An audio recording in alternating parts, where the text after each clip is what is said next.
ವೀಕ್ಷಕರೇ, ಸೀತಾಮಾತೆ ಶಿವನ ಎದೆಯನ್ನ 100 ಬಾರಿ ತುಳಿದಿದ್ದು ಏಕೆ?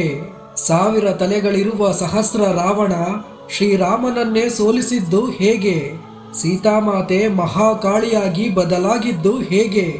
10 ತಲೆಯ ದಶಕಂಠ ರಾವಣನಿಗಿಂತ 1000 ತಲೆಗಳಿರುವ ಸಹಸ್ರ ರಾವಣ ಎಷ್ಟು ಬಲಶಾಲಿಯಾಗಿದ್ದ ಗೊತ್ತಾ? ಸ್ನೇಹಿತರೆ, ತ್ರೇತಾಯುಗದಲ್ಲಿ ರಾವಣ ಒಬ್ಬನಲ್ಲ, ಇಬ್ಬರಿದ್ದರಂತೆ. ಪಾರ್ವತಿ ದೇವಿ ಮಹಾಕಾಳಿಯಾಗಿ ಅವತರಿಸುವಂತೆ ಸೀತಾಮಾತೆಯು ಮಹಾಕಾಳಿಯಾಗಿ ಅವತರಿಸಿದ್ದರಂತೆ. ಈ ಮಾಹಿತಿಗಳು ಅದ್ಭುತ ರಾಮಾಯಣ 17ನೇ ಸರ್ಗದಿಂದ 27ನೇ ಸರ್ಗದಲ್ಲಿದೆ.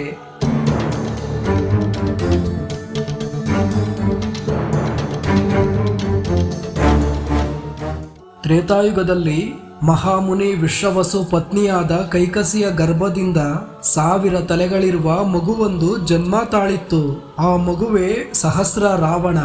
ಅವನ ನಂತರ 10 ತಲೆಗಳಿರುವ ಮಗುವು ಜನ್ಮ ತಾಳಿತ್ತು. ಅವನೇ ದಶಕಂಠ ರಾವಣ. ಲೋಕಕಂಟಕರಿಬ್ಬರು ತನ್ನ ಗರ್ಭದಿಂದ ಜನಿಸಿದ್ದನ್ನ ಕಂಡು ಕೈಕಸಿ ದೇವಿ ಭಯದಿಂದ ನಡುಗಿದಳಂತೆ. ಈ ದೈತ್ಯರು ಜನಿಸಿದ್ದನ್ನ ಕಂಡ ದೇವತೆಗಳು ಇಬ್ಬರು ರಾವಣರು ಜನಿಸಿದ್ದಾರೆಂದು ಆಕಾಶದಲ್ಲಿ ಕೂಗಿದರಂತೆ.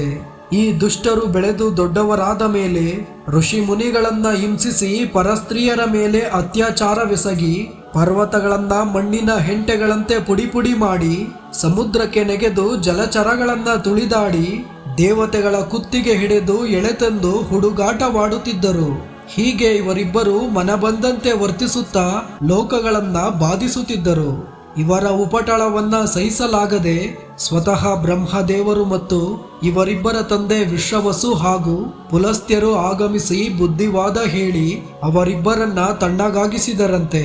ಬ್ರಹ್ಮನ ಮಾತಿಗೆ ಕಟ್ಟು ಬಿದ್ದ ದಶಕಂಠ ರಾವಣ ಲಂಕೆಯಲ್ಲಿದ್ದ ಕುಬೇರನನ್ನ ಹೊರಗಟ್ಟಿ ಲಂಕಾ ಸಾಮ್ರಾಜ್ಯದಲ್ಲಿ ನೆಲೆಸಿಬಿಟ್ಟ. ಹಾಗೆಯೇ ಸಹಸ್ರ ರಾವಣ ಮಾನಸೋತ್ತರ ಪರ್ವತದ ಬಳಿಯಿದ್ದ ಇಂದ್ರಪಟ್ಟಣಗಳನ್ನ ಗೆದ್ದು ಅಲ್ಲಿದ್ದ ದೇವತೆಗಳನ್ನ ಹೊರಗಟ್ಟಿ ಇಂದ್ರಪಟ್ಟಣವನ್ನೇ ರಾಜಧಾನಿಯನ್ನಾಗಿ ಮಾಡಿಕೊಂಡು ಸ್ವಾದೂದಕ ಸಮುದ್ರದ ಮಧ್ಯದಲ್ಲಿದ್ದ ಪುಷ್ಕರ ದ್ವೀಪದಲ್ಲಿ ಶಾಶ್ವತವಾಗಿ ನೆಲೆಸಿಬಿಟ್ಟ.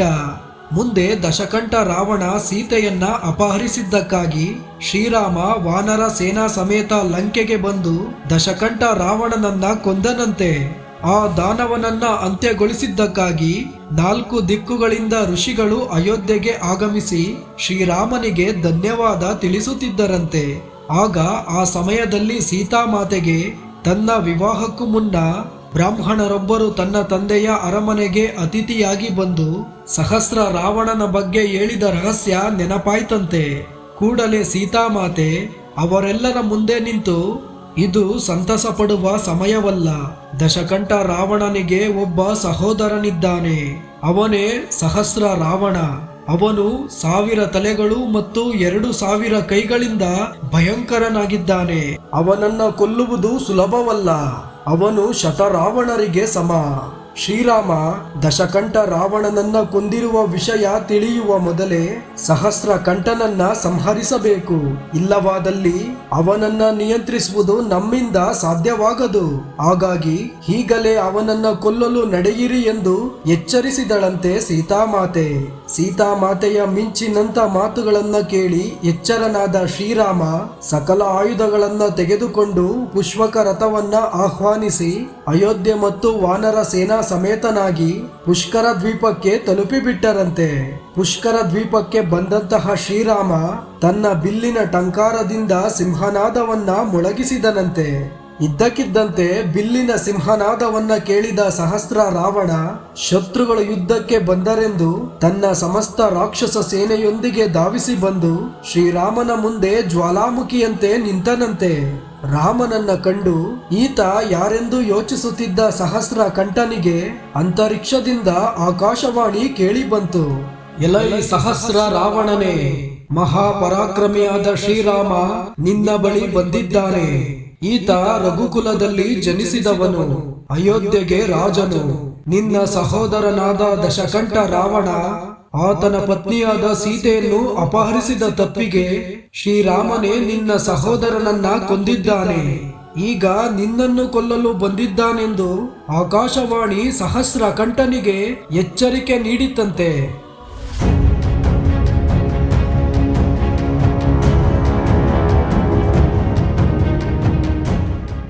ಆಕಾಶವಾಣಿಯನ್ನು ಕೇಳಿ ಕೋಪಗೊಂಡ ಸಹಸ್ರ ರಾವಣ ತನ್ನ ರಾಕ್ಷಸ ಗಣಗಳಿಗೆ ಯುದ್ಧ ಮಾಡುವಂತೆ ಆದೇಶ ಕೊಟ್ಟ.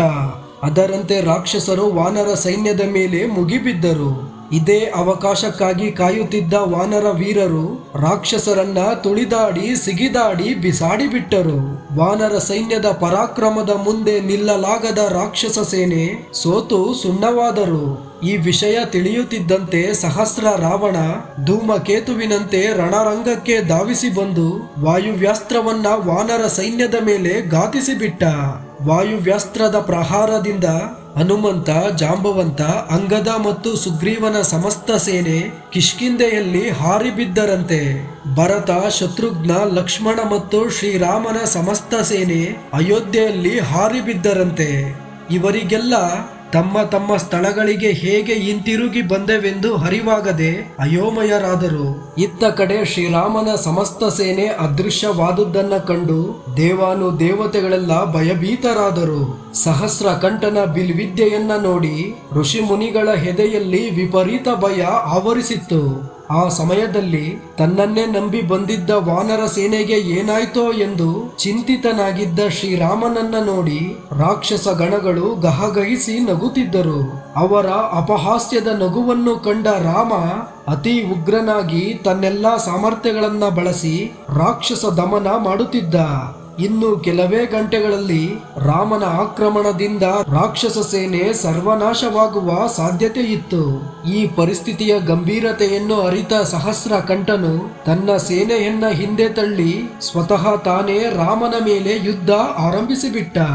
ಆರಂಭದಲ್ಲಿ ಇಬ್ಬರು ಸಮಬಲರಾಗಿ ಹೋರಾಡುತ್ತಿದ್ದರು. ಯುದ್ಧ ಮುಂದುವರೆದಂತೆ ಶ್ರೀರಾಮನ ಶರೀರದಲ್ಲಿ ದೈಹಿಕ ಶಕ್ತಿ ಕುಸಿದು ಹೋಯಿತು. ಹಾಗೆಯೇ ರಾಮನ ಬಾಣಗಳ ವೇಗವು ಕ್ಷೀಣಿಸಿ ಸಹಸ್ರ ರಾವಣನೇ ಮೇಲುಗೈ ಸಾಧಿಸುತ್ತಿದ್ದ.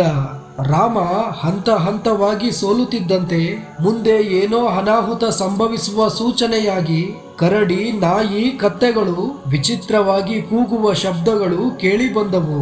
ಅಯ್ಯೋ, ನಮ್ಮ ಶ್ರೀರಾಮನಿಗೆ ಏನೋ ತೊಂದರೆಯಾಗುವುದು ಖಚಿತವೆಂದು ದೇವತೆಗಳ ಎದೆಗಳು ನಡುಗಲಾರಂಭಿಸಿದವು.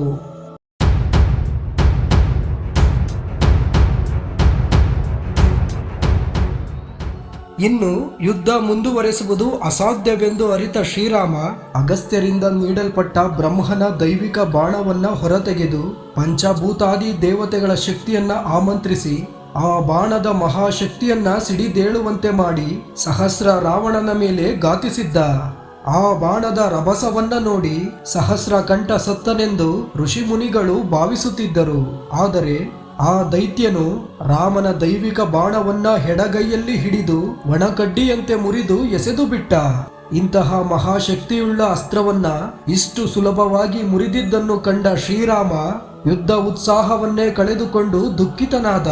ಅಂತಹ ಸಮಯಕ್ಕಾಗಿ ಕಾಯುತ್ತಿದ್ದ ಸಹಸ್ರ ರಾವಣ ಹರಿತವಾದ ಬಾಣವನ್ನ ಹೊರತೆಗೆದು ರಾಮನ ಎದೆಗೆ ಘಾತಿಸಿಬಿಟ್ಟ. ಆ ಬಾಣ ರಾಮನ ಎದೆಯನ್ನ ಸೀಳಿ ಭೂಲೋಕವನ್ನ ಭೇದಿಸಿಕೊಂಡು ಪಾತಾಳ ಲೋಕದಲ್ಲಿ ಸೇರಿತಂತೆ. ಅಷ್ಟೊಂದು ಬಲಯುತವಾಗಿ ಬಾಣ ಹೊಡೆದಿದ್ದನಂತೆ ಈ ಸಹಸ್ರ ರಾವಣ. ಈ ಬಾಣಾಘಾತದಿಂದ ರಾಮನ ಎದೆಯಿಂದ ಅಪಾರ ರಕ್ತ ಹೊರಚಿಮ್ಮಿ ಪುಷ್ಪಕ ರಥದಲ್ಲಿ ನಮ್ಮ ರಾಮಚಂದ್ರ ಮೂರ್ಛಿತನಾಗಿ ಬಿದ್ದನಂತೆ. ರಘುಕುಲ ತಿಲಕನು ಸಾಯುವ ಪರಿಸ್ಥಿತಿಗೆ ತಲುಪಿದ್ದನ್ನು ಕಂಡ ಸೀತಾಮಾತೆ ದಿಕ್ಕು ತೋಚದಂತಾಗಿ ಗೋಳಾಡುತ್ತಿದ್ದ ಸಂದರ್ಭದಲ್ಲಿ ದುಷ್ಟನಾದ ಸಹಸ್ರ ರಾವಣ ನಾನು ಗೆದ್ದೆ ಎಂದು ತನ್ನ ರಾಕ್ಷಸ ಗಣಗಳೊಂದಿಗೆ ಗಹಗಹಿಸಿ ನಗುತ್ತಿದ್ದ. ಈ ದೃಶ್ಯವನ್ನ ಕಂಡಂತಹ ಸೀತಾಮಾತೆಯ ತಾಳ್ಮೆ ಅಂತ್ಯವಾಗಿ ಅತಿ ಕೋಪದಿಂದ ಸಿಡಿದೆದ್ದಳಂತೆ. ಆಗ ಆಕೆಯ ಮೈಬಣ್ಣ ಗಾಢ ಕಪ್ಪು ಬಣ್ಣಕ್ಕೆ ಬದಲಾಗಿ ಕೈಕಾಲುಗಳು ಉದ್ದವಾಗಿ ಬೆಳೆದು ಕಣ್ಣುಗಳು ಬೆಂಕಿಯ ಕೆಂಡಗಳಂತೆ ಕೆಂಪಾದವು. ಆಕೆ ನಾಲಿಗೆಯನ್ನ ಅತಿ ಉದ್ದವಾಗಿ ಹೊರಚಾಚಿ ಕರಾಳ ರೂಪದೊಂದಿಗೆ ದೈತ್ಯಾಕಾರವಾಗಿ ಬೆಳೆದು ಹುಂಕಾರ ಮಾಡುತ್ತಾ ರಾಕ್ಷಸ ಗಣಗಳನ್ನ ಜಾಡಿಸಿ ಒದ್ದು ತುಳಿದು ಉಗುರುಗಳಿಂದ ಅವರನ್ನ ಸೀಳಿದಳಂತೆ. ಆಕೆಯ ನಗುವನ್ನ ಕೇಳಿ ಹಲವಾರು ರಾಕ್ಷಸರು ಹೃದಯಾಘಾತದಿಂದ ಸತ್ತರಂತೆ. ಸೀತಾಮಾತೆಯ ಈ ಭಯಾನಕ ರೂಪವನ್ನ ನೋಡಿ ಸಹಸ್ರ ರಾವಣ ಗಡಗಡನೆ ನಡುಗಲಾರಂಭಿಸಿದನಂತೆ. ಆ ಕ್ಷಣವೇ ಉಗ್ರರೂಪಿ ಸೀತಾಮಾತೆ ಸಹಸ್ರ ಕಂಠನ ಜುಟ್ಟು ಹಿಡಿದು 1000 ತಲೆಗಳನ್ನ ಕತ್ತರಿಸಿ ಚೆಂಡಾಡುತ್ತಿದ್ದಳು.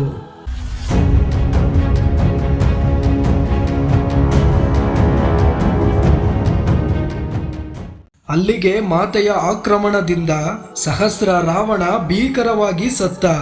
ಈ ದೈತ್ಯನ ಸಂಹಾರವಾದ ಮೇಲೂ ಉಗ್ರರೂಪಿ ಸೀತಾಮಾತೆ ಶಾಂತವಾಗದೆ ಆಕೆಯ ಶರೀರದಿಂದ ಮಾತೃಗಳು ಜನಿಸಿ ರಾಕ್ಷಸ ಗಣಗಳನ್ನ ಕತ್ತರಿಸುತ್ತಿದ್ದರಂತೆ.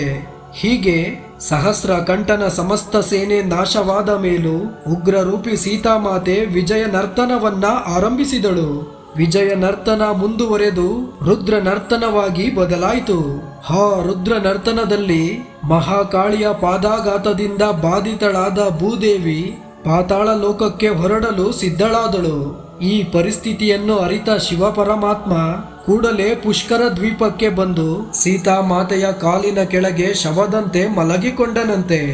ಆಗ ಮಹಾಕಾಳಿಯಾಗಿದ್ದ ಸೀತಮ್ಮ ತನ್ನ ಕಾಲಿನ ಕೆಳಗೆ ಶಿವ ಮಲಗಿರುವನೆಂದು ಗ್ರಹಿಸದೆ ಆತನ ಎದೆಯನ್ನ 100 ಬಾರಿ ತುಳಿಯುತ್ತಾ ರುದ್ರ ನರ್ತನ ಮಾಡುತ್ತಿದ್ದಳು.